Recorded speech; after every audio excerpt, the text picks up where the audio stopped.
Well, disaccharides are formed by joining two monosaccharides.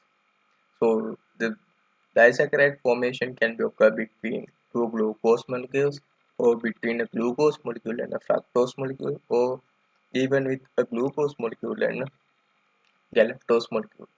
So glucose disaccharide formation causes maltose. Maltose can be found in germinating seeds, and then glucose with fructose form sucrose. Sucrose is the table sugar that you eat, and even this is really stable. Therefore, once during photosynthesis, when glucose is formed, glucose is straightly converted to uh, sucrose. So sucrose is transported to storage organs within the plant. Therefore, sucrose acts as a transport medium. Then the lactose is a component of milk. So during the formation of a disaccharide, a special bond, which is known as a glycosidic bond, is formed between the monosaccharide molecules. So remember, glycosidic bonds are formed by carbohydrates. Then polysaccharides are formed by the polymerization of a large number of monosaccharide molecules. Compared to these monosaccharides and disaccharides, these are normally water insoluble. Then these are not crystalline in shape. Then big examples are cellulose, starch, and glycogen. Based on mostly these polysaccharides are having structural as well as storage functions. So this is a electron micrograph of a cellulose fiber.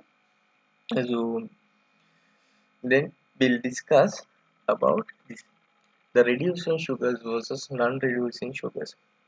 So basically certain carbohydrates are capable of carrying out a reaction known as a reduction. So that means they are acting as reducing agents. So the glucose, fructose, lactose, maltose, uh, and sorry, apologize here. It must be galactose. Must act as reducing sugars, and sucrose act as non-reducing sugars. So Benedict test can be used to identify this. So Benedict test, it consists of copper 2 plus ions. So the reducing sugars reduce this copper 2 plus ion to copper 1 plus ion. So it forms a brick red precipitate. This video shows how it happens. Once we mix the Benedict solution with the Swiss reducing sugars, it changes its color from green then to yellowish orange, and finally forming a brick red precipitate. So this is the identification test for reducing sugars. Then this is the starch test. This is a test that can be used to identify starch compounds. So when we add few drops of iodine to starch, the color of starch changes from into blackish purple or bluish purple color.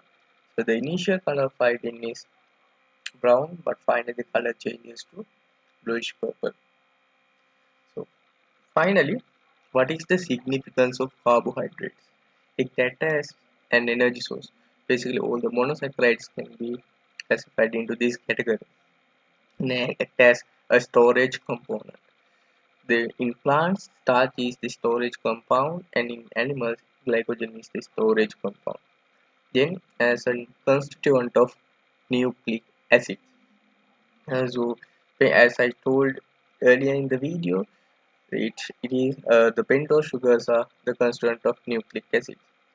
Then finally, as a structural component in organisms, the cellulose, which is found in the plant cellulose, acts as a structural component in plants.